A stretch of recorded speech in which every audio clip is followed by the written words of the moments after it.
The last guy is from Arizona, Jordan Morgan. And Jordan is 6'4", 312, so kind of falls into that range. He just looks like a well-built, like he just looks like he's just a good-looking dude. You know, he doesn't look too big. He looks kind of somewhat thin. Just looks sturdy. He doesn't have elite feet. There's nothing about this guy that you go, man, that jumps off the screen. So I don't know. He's not a first-round pick. But he's got pretty good footwork and pass protection. And he understands like the geometry of the pocket.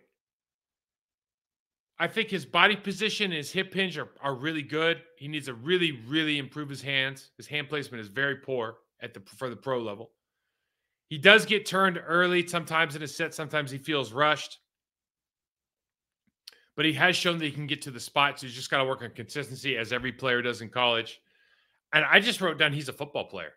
You know, he's not a starter day one for me, but he's a good project guy. I think he's got a good upside. I think he's a guy that's going to be a starter in the National Football League with good coaching. This is a guy where you go is going to make a total difference in how your career goes. You go to a bad program with a bad O-line coach and a bad offense, you're in trouble.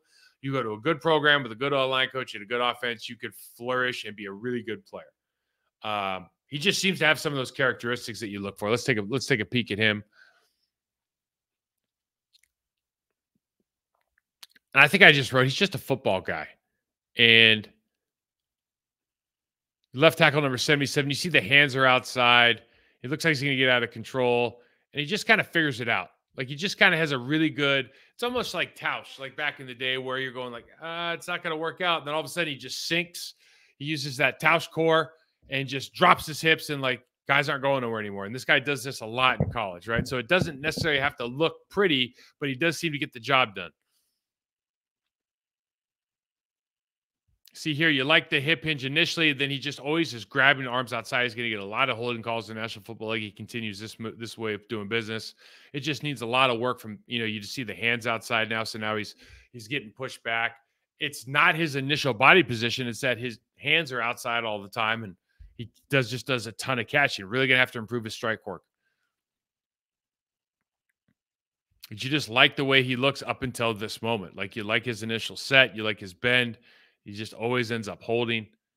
I don't know why it says type here. I must have screwed something up there. But what I'm trying to say here is like you just got to look at that hip explosion and be appreciative of how he can engage, even though those hands are outside. Really good job engaging hips. This is where I think he gets in trouble. His hands are outside so much. If a guy just decides in the National Football League, if a guy just goes, you know what, I'm coming off the ball and I'm going to stutter bull, I'm going to straight bull rush you off the first two steps. And if you're going to keep catching me, I'm going to put you in the quarterback's lap. He's going to have to prove in training camp that he's figured that out. And until he does, I think guys are just going to feast on him and put that quarterback in a precarious position. Because as we know in the National Football League, pressure equals picks.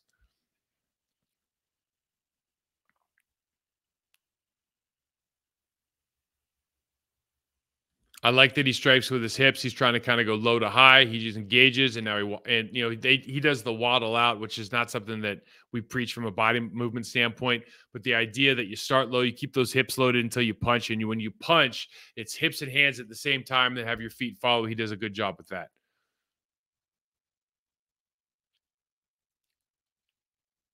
Explode out with that hip hinge.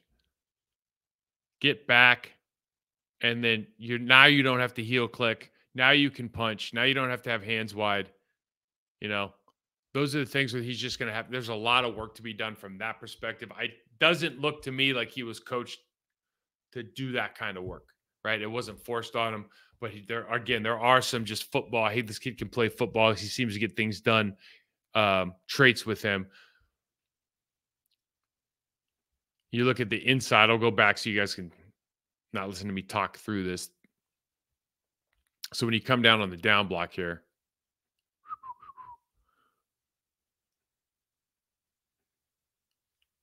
defensive tackle wins hands inside. He's too high. He's not going to be able to engage his hips. So his hands are outside. And he really needs to work on hat and hands work as far as like loading hips into contact and then being able to explode hips to hands, explode, shoot those hands, shoot the hips through, have those feet chase the hips, be very, very violent when you're coming into contact here.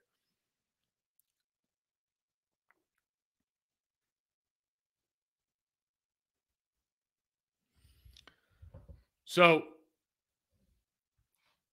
I think he's, again, I don't know where he gets drafted.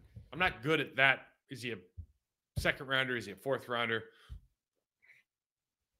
I would say in the Pac 12, he went up against a lot of talent. So he's seen a lot of things. Again, I just don't know that he's elite in anything. I like his body position. He has to become more violent. I don't know what his strength is like. He just looks like a solid guy, but again, is he explosive enough at the point of contact? I think the answer to all these questions is yes, by the way, but it's just like questions you have to check. I think I think the numbers will tell you a story. I think if you dive the tape, you see him live, you see him how he goes up against, can you tweak one or two things, even with the inside hand, to keep it tight, and what that does for his pass set. Like, these things are so simple. They're not easy to fix, but they're so simple to fix. If you just get the right coaching, if you just get the right movement mechanics, if you just understand why you're doing things, I think players like this can flourish into really, really high level players. Again, I think it matters so much for a guy like Jordan Morgan at 6'4", 312 out of Arizona. I think it's so important that he goes to a program, and it might be Green Bay, that has a system that's going to kind of help him through, which it is in Green Bay. Any Shanahan offense it's going to be real helpful, I think, there's not a lot of 7 steps, just straight dropbacks at the left tackle position. And then you got to have a really quality development guy at the offensive line position. And, based on last year, kind of what we saw throughout the year, I don't know, based on where we're at with the right guard, where we're at with the center at this point, I just don't know that we feel great about that part of it, if they can improve their process a little bit more there. But of these 3 or 4 guys, which one would you pick up? It's actually tough for me. It's a toss up between Fautanu from UW and Fashanu from Penn State, but I don't know that they play the same position. I really, really, really like the kid from UW. I like him better than anybody else I looked at. I like him better than anybody else I've looked at. Some of the Joe Wall. I just like the way he plays. I love his feet. I think there's just so much you can do with a guy who has that level of footwork. He is elite, elite, elite when it comes to footwork. He might not be the athlete at, what is Fashanu? 6'6", 320, probably runs sub 5. Like, he might not be that athlete at UW. He's a very, very good athlete, okay? But he is elite with his footwork, and he's already got good hands. My whole thing is, he like a Skoronski, where like he might actually be a left guard, or is he physical enough to play that position at a high level? Or is he going to – because I look at him and I go like, well, you know who else had good feet and great bend? Shaq Mason. He's done pretty well. Joe Thuney. Like, but where did they go to New England, and they realize, okay, this is how I translate my slightly undersized body to become a great leverage, great feet, great hands guy, because they had Scarnecchia and Dante Scarnecchia, the O-line coach, the GOAT, right, for years. So again, it's just so important, depending on what position they want to play. Like, they have to get just high level coaching just at the basics. And then, man, they're going to be, I think both those guys will be really good. I think both of them come in and have an immediate impact in Green Bay. They're starters day one, starters at left tackle, maybe a starter at right guard. I don't know. But those guys could be starters day one. They are immediately top 3 talent in Green Bay if either of those guys show up. The other two, probably not. Even Fuaga, who I like, at 6'5", 332 at Oregon State, he's not better than Zach Tom. No way, nowhere near the footwork, nowhere near the bend, nowhere near the lateral athleticism. Different type of player, and you can find a home for him, but not that kind of guy, right? And he's not a guard at all. He plays really, really tall. So there's more guys out there, I realize. I may or may not get to more guys. I want to look at some guards and centers later on, maybe in the next couple of weeks. But Green Bay Packers fans, just understand there's going to be competition at spots. And depending on what they did in coaches' meetings and the meetings with Goody, they're going to make a decision like, we're going to have real competition, Like we're getting, John Rennan's moving on, and we're bringing in a new guy, and Sean Ryan and that guy are going to have competition. We're just going to do the same thing this year. I don't think John Rennan's going to be back for the reasons we talked about last week. But I think of that tackle position with Rasheed Walker, like I think you got to bring in one guy that's a difference maker, man. You need it. You just need a dude. Like name an offensive line in the league that's really, really good, and their team just sucks. It just doesn't happen.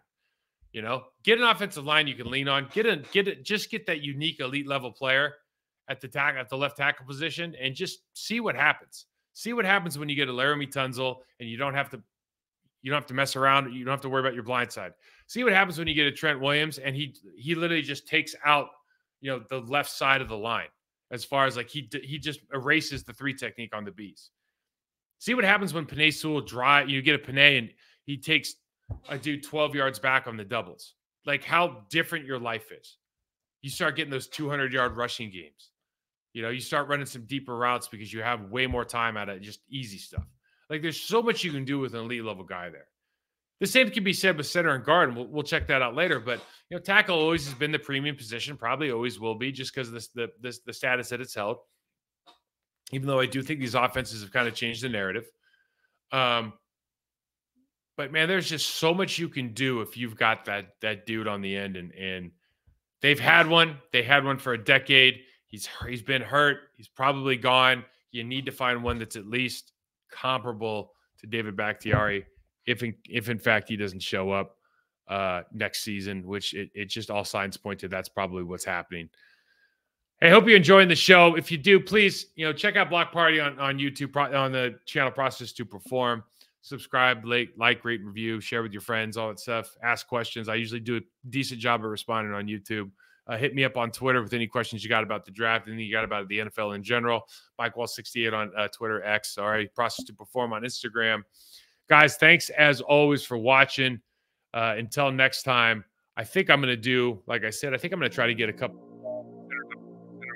If you have any other suggestions, hit me up.